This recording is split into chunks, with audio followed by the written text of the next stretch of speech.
health coach and emotional eating detox coach from HoliHealthHack. Welcome to my channel. Today I'm going to talk about why Supreme Health is so important to me. Of course, we have all come through the last few years post-COVID-19, having much more awareness and appreciation for Supreme Health, what health means to us. And we now understand that health is the foundation of every good thing.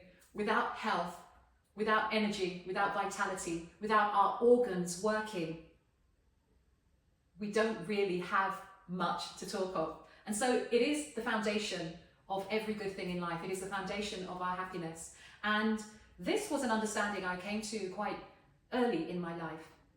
And so my journey of health and well-being has been a journey of 40 years. And so I want to talk about my journey and how it has resulted in me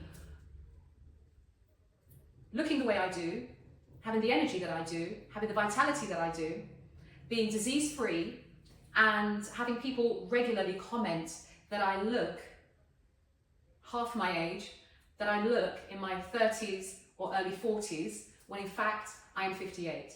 And so I want to speak about why that happened, because I know people want to believe that it is some form of good fortune, it is some freak accident. But I really want people to understand that this is the result of an intention that I set for myself when I was 17 years old. So I want to tell that story. I was 17 years old and I had just finished exams at school. I just finished my high school exams. And so I was able to leave early one afternoon and return home. And when I got home, it was a beautiful spring morning, much like the days that we're having now. And my grandmother was at my house and she tended to come by as a pensioner, lots of time on her hands, and she would do the rounds and visit her children, her in-laws and her grandchildren. So she arrived and I was at the top of the stairs, and she went into what had become a little bit of an act because it was, quite entertaining, but she would start to speak about her ailments, and the biggest one was her chest. The chest hurt me. My chest hurt me. I find it hard to breathe because she suffered from asthma. So that was the first one. There would also be some form of aches and pains, and maybe something about fatigue. So these were the things that my grandmother regularly complained about. And I remember being 17, standing at the top of the stairwell, looking down on her and saying to myself, this will not be my life. I will not have these ailments. I will be pain-free, I will be drug-free. I will not have these chronic ailments, and I will have energy and vitality in my life. And this is probably one of the strongest intentions I ever set for myself. And so at the age of 17, this, along with another incident, formed the why in my life. Why is it that at the age of 58, coming into 59, I look so differently to my contemporaries and my peers? And that reason is, in one word, intention and commitment. Well, two words. So there were some characteristic diseases that tended to show their face in my family lineage: cancer, stroke, diabetes, asthma and eczema. And so my little cousin, at the age of 3, ended up in hospital with chronic eczema. He had sores all over his body. They were weeping. He couldn't eat. In fact, I remember all he could eat were bananas. And somehow in my very young 16, 17-year-old brain, there was some connection that was made between food and the body. Food as a cultural and familiar thing that was passed down through the family, through the lineage, cultural eating habits, habits that could get stuck in bad eating habits. I understood, I made this connection between food and health, food and ill health, based on habit and things that we call traditional and things that we call cultural. Because if it is cultural to fry your foods, if it is familiar that this is how we eat our foods, if this becomes the way my family does this, then you are stuck in an unhealthy but familiar type of food consumption.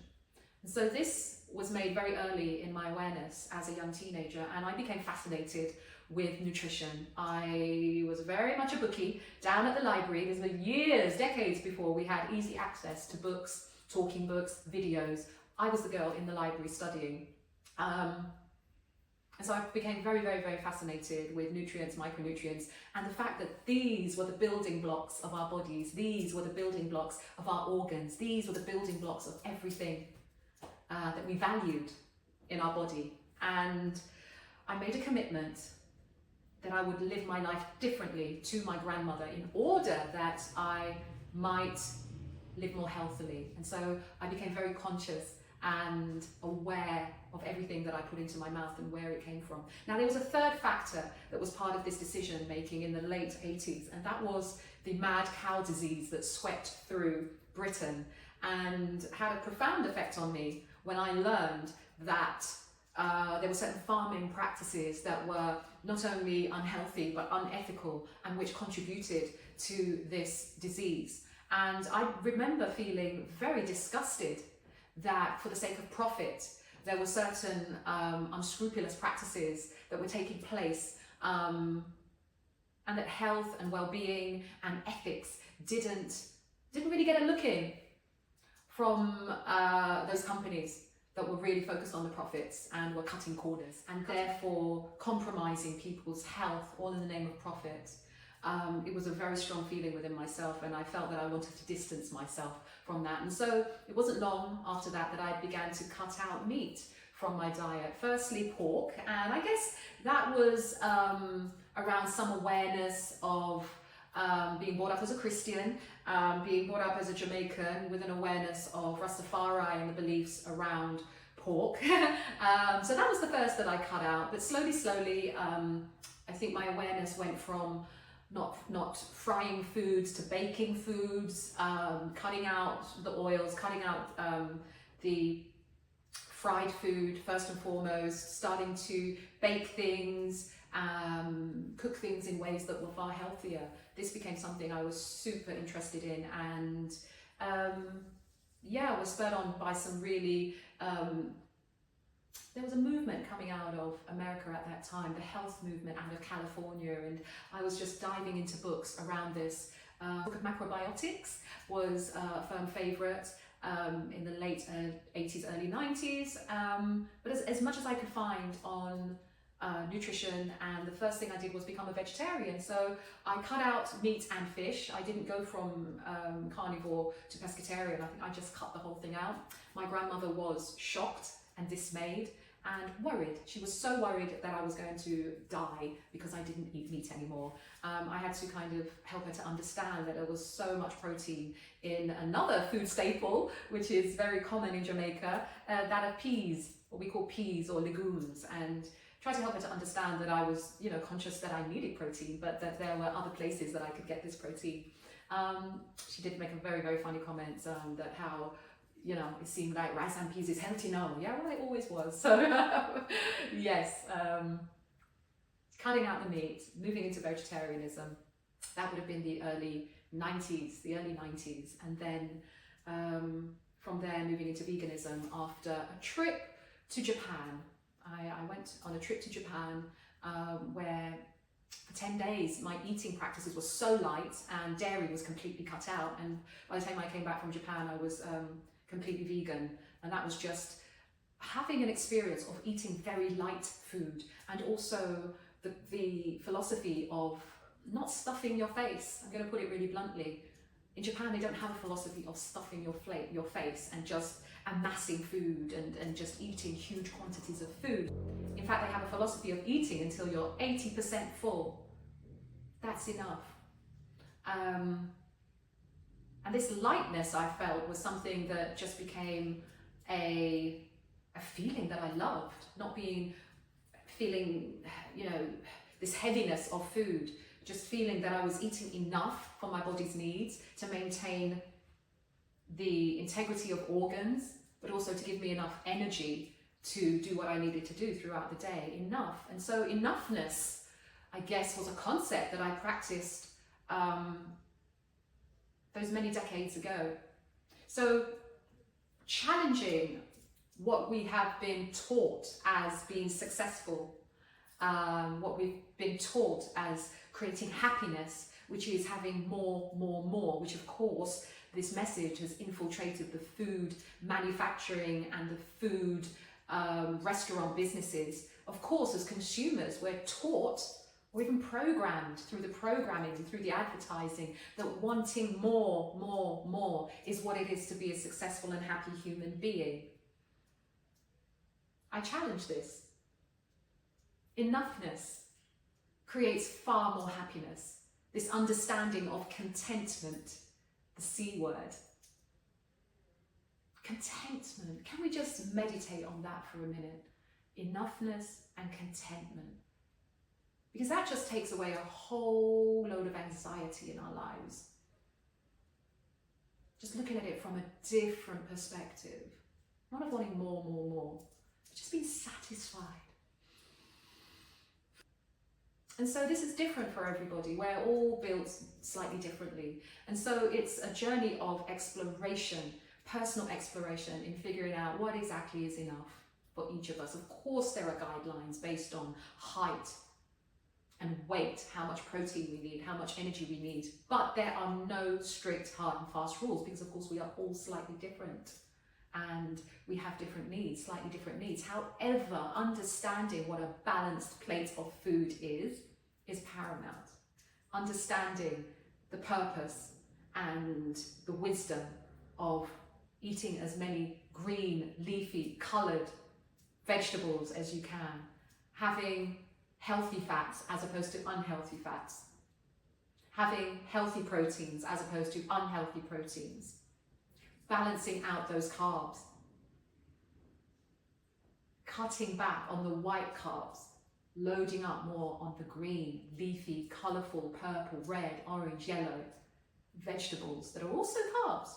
They will also give you that energy, but it will balance out your blood sugar levels. So understanding the importance of balanced nutrition and getting over the emotional eating is paramount to living a life that is full of vitality and energy into your 50s and your 60s and your 70s. And I'm hoping to go until 111. That's my number.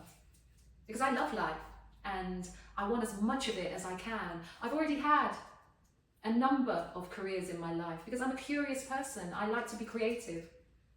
And I intend to continue that. It's never going to stop. I'm going to have this vitality and energy. I've set that intention and I'm doing the right thing to ensure that. I rejected the idea that aging at a certain age was a thing that I had to accept. When my contemporaries speak about, oh, yeah, the aches and pains, I reject it. I don't have them. I rejected it a long time ago. I leaned into my empowerment of creating the life that I wanted to. And that included having a healthy, strong body. And so this has been the motivation for me to step into the health and well-being space, something I have practiced for 40 years, obviously with some success. This was the reason I wanted to step into this space, to support others. And so I have been running workshops, retreats, and now teaching online, and also hopefully using this platform in order to encourage and inspire and coach others. So yes, longevity. Why not? Why not? Let's emulate those in the blue zone who have worked out what it really takes to live a long, healthy, strong, vital, and I'd say significant life. Significant life. It's really fascinating. If you'd like to learn more, of course, please see the links below. Please share and like and comment if you have found this useful for you. Any comments, I read all comments. Please do comment. I'd love to hear from you. Until the next time, be well. One love.